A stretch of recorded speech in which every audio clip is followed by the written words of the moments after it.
Hello everyone. This is number 4. We're still in the creation of the world. We're still in the first chapter of the creation of the world, so to speak. And we're using the Soncino Zohar as our base to speak about the voice as is being taught by me in the Voice of Spiritual Approach to singing, speaking, and communicating the Kabbalah of the voice.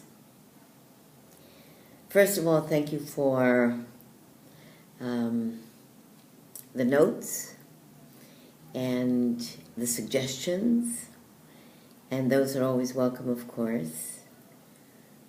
I'm not here to argue with anybody or to discuss what I teach with those who teach something else. I've always believed that every voice teacher does exactly the best that he possibly can, and nobody's out to really destroy. There is just a point of knowledge and how to interpret that knowledge and what is being taught to you and what is being taught by you. My task in this world is not to argue. My task in this world is to teach what I know how to teach and what I received by divine gift. I said this at the beginning. I'm going to say it again. My book is a challenge. It's a challenge to the world, and it will remain that way. Anybody who has anything to say, by all means, do so. But be concrete. Bring me, show me, and I will show you. Accusations are not very useful, let's say. Not only don't I accept them, but I also think that without fact and without real looking at things and knowing them, they're very childish and silly. Let's begin. We're on page 160. This is an incredibly important conversation. I will read it and then we will talk about it. Rabbi Shimon proceeded. Rabbi Shimon is always the author of the Kabbalah, Rabbi Shimon Bar Yochai, and we're learning directly from the Kabbalah and from my own teaching. Rabbi Shimon proceeded.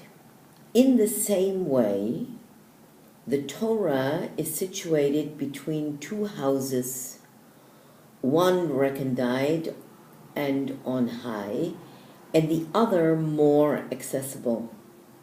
The one on high is the great voice, referred to in the verse, a great voice which did not cease. This voice is in the recesses and is not heard or revealed, and when it issues from the throat, it utters the aspirate without sound, and it flows on without ceasing, though it is so tenuous as to be inaudible. From this issues the Torah, which is the voice of Jacob. The audible voice issues from the inaudible. In due course, speech is attached to it, And through the force of that speech, it emerges into the open. The voice of Jacob, which is the Torah, is thus attached to two females, to this inner voice, which is inaudible. Again, the voice of Jacob, which is the Torah, is thus attached to two females, to the inner voice, which is inaudible, and to the outer voice, which is heard. Strictly speaking, there are two which are inaudible and two which are heard. The two which are not heard are first the supernal wisdom, which is located in the thought and is not disclosed or heard. And secondly, the same wisdom when it issues and discloses itself, a little in a whisper, which cannot be heard, being then called the great voice, which is very tenuous and issues in a whisper. The two which are heard are those which issue from this source, the voice of Jacob and the articulation which accompanies it. This great voice, which cannot be heard in a house, to the supernal wisdom, the female is always called house, and the articulation we have mentioned in a house, to the voice of Jacob, which is the Torah, and therefore the Torah commences with the letter Bet, which is, as it were, a house to it. Rabbi Shimon here drew a parallel between the creation of heaven and earth and of woman. In the beginning God created, he said, corresponds to, and the Lord built the side, the heavens, corresponds to, and he brought her to the man, and the earth corresponds to, bone of my bone, since this one, assuredly, is the land of the living.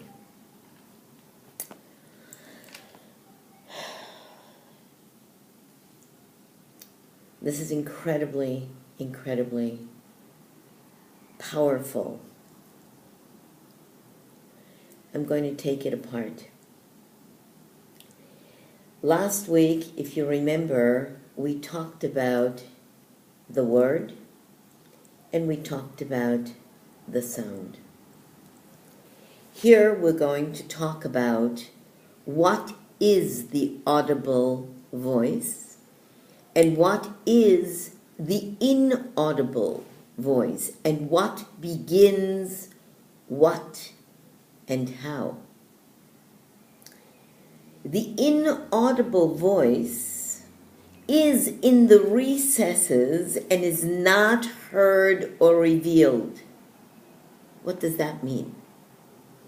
That means that where the voice actually begins, where it is actually heard internally, where it actually lives,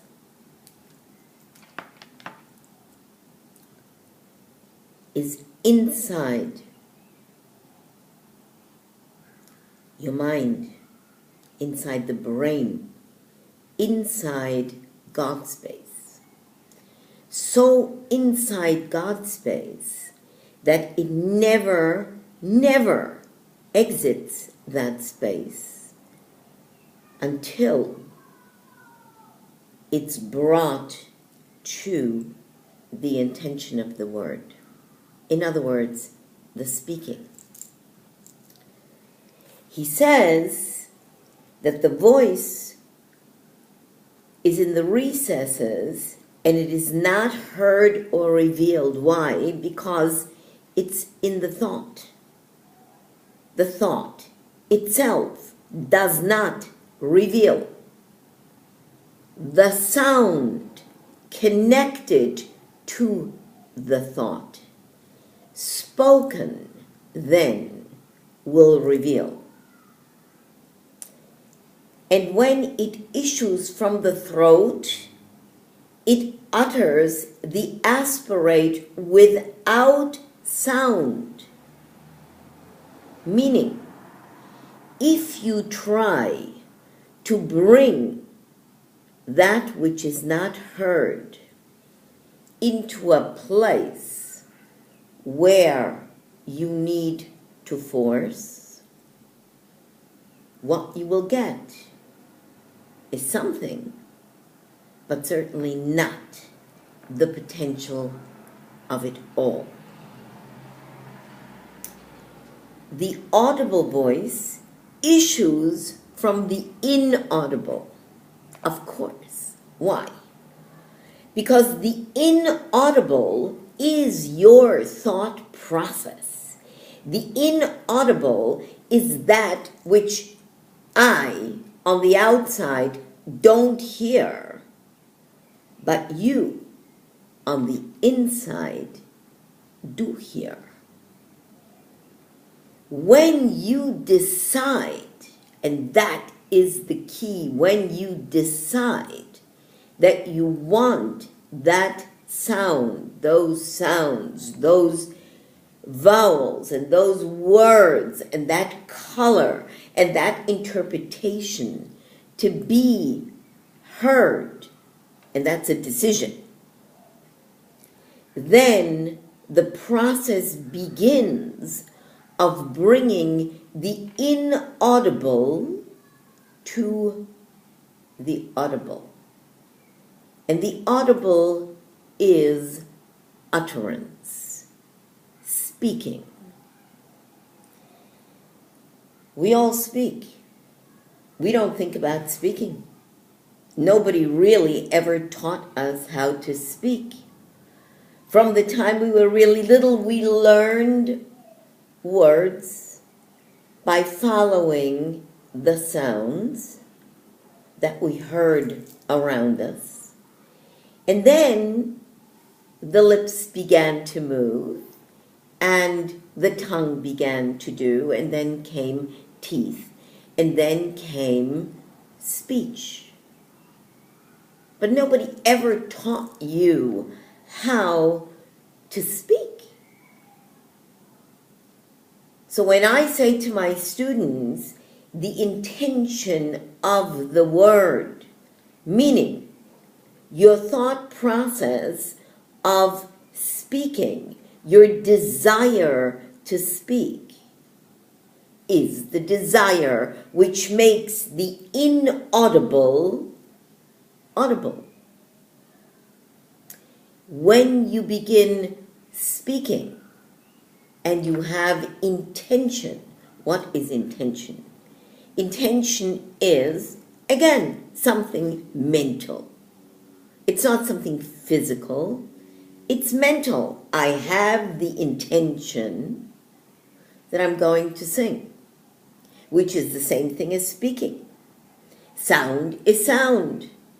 And you are the speaker of sounds. The fact that you want to sing those sounds that you hear are in truth desires, decisions that you make, not sounds. You don't know what sounds are. You don't know what words are. Your brain knows what that is. Your thinking knows what that is. That's what we've got. There is no conversation about anything. We have only thinking.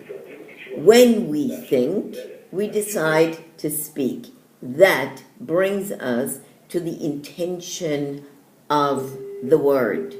And once you have the intention of the word, then you have a decision.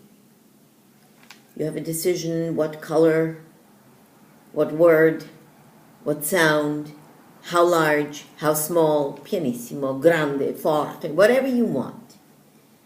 But all of that is not made inside the physical instrument.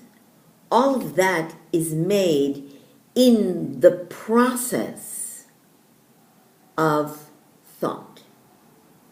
Once you can take the process of thought and bring it to the intention of the word and speak that process, there is no pressure.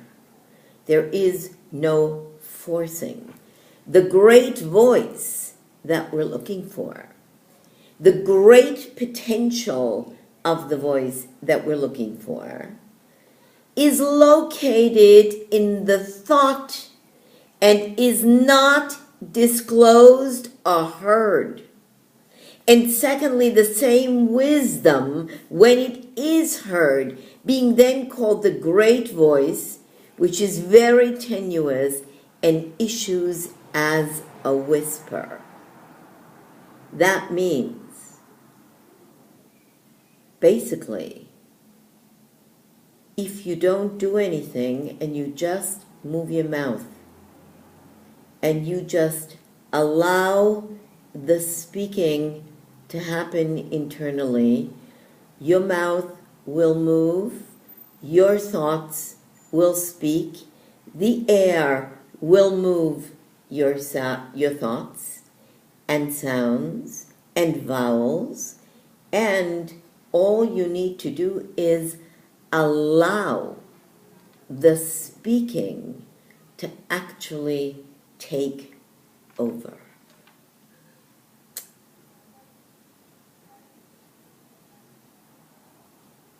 The house that Rabbi Shimon talks about, the house, is Hashem's space, the place I call God's space. It's the one space you can't touch. It's the one space you can't manipulate. It's the one space you basically have to trust. The trusting of what you're thinking.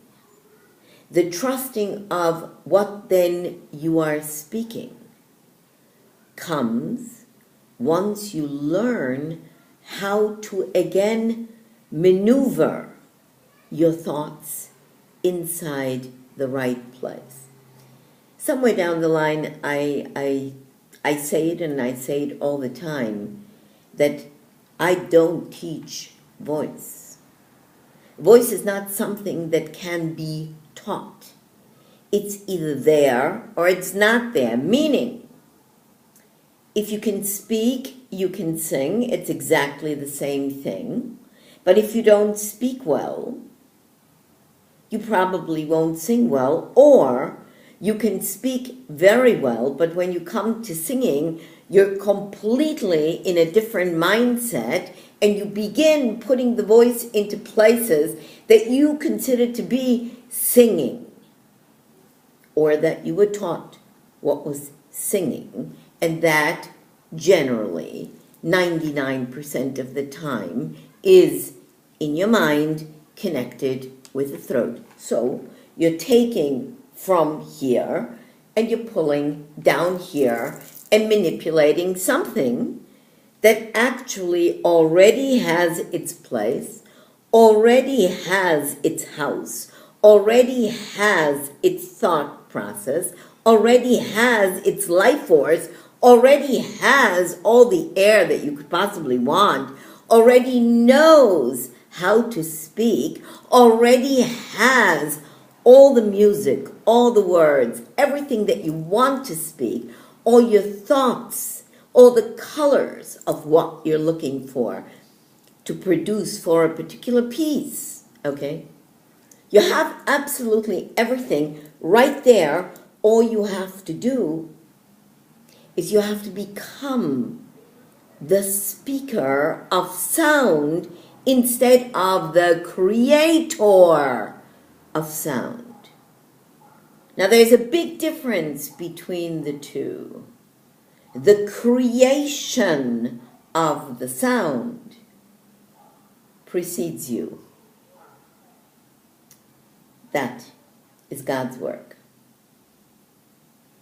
When you become the creator of sound, you work inside slavery, limitation, up and down, manipulation, force, muscles.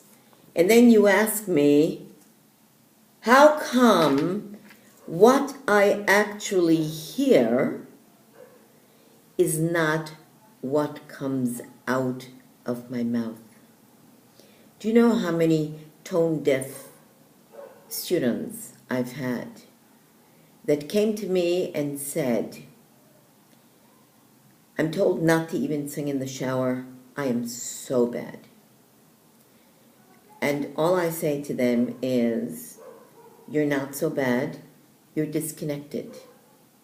Disconnected meaning you are disconnected from the house, you are disconnected from God's space, you're disconnected from the proper thinking, you're disconnected from the magnitude of air, you're disconnected from what is already created and connected to what you think you need to create with.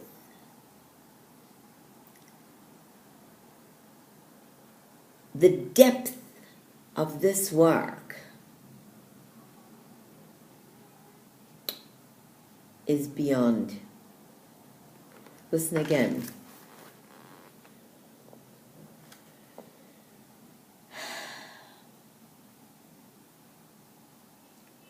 Therefore, the Torah commences with the letter Bet, which is a B, which is, as it were, a house to it.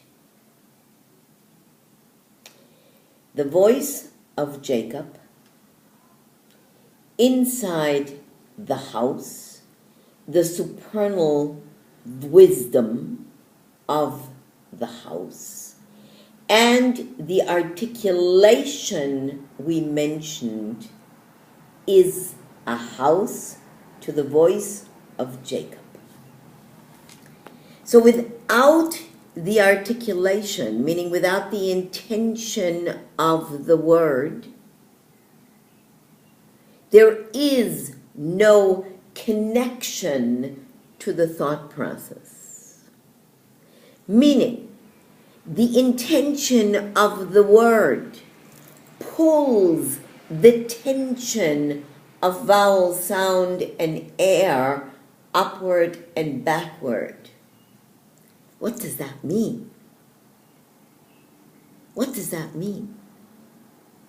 For that, you need to come to the masterclass, because that in the books, of course, is revealed. Here, we want to just talk about the very general principles of Jirvo motion technique and Kabbalah. But one thing becomes very, very clear. We're now on page 161. If you look into my Zohar, every 2 or 3 pages, there is a reference to the voice. There is a reference to the creation, which is the connector of the voice, because with voice, God created the world. With letters, and then with vowels. The combination of letters and vowels, the combination of voice, is exactly the opposite of what you think. You think everything is out and Kabbalah teaches, and I teach, that everything is in. And when you can connect to the internal voice, and you can connect to the internal way of being with the voice, and when you have the rudiments of how to do that, and there is very, very, very simplistic way of connecting this entire process. Babies do it.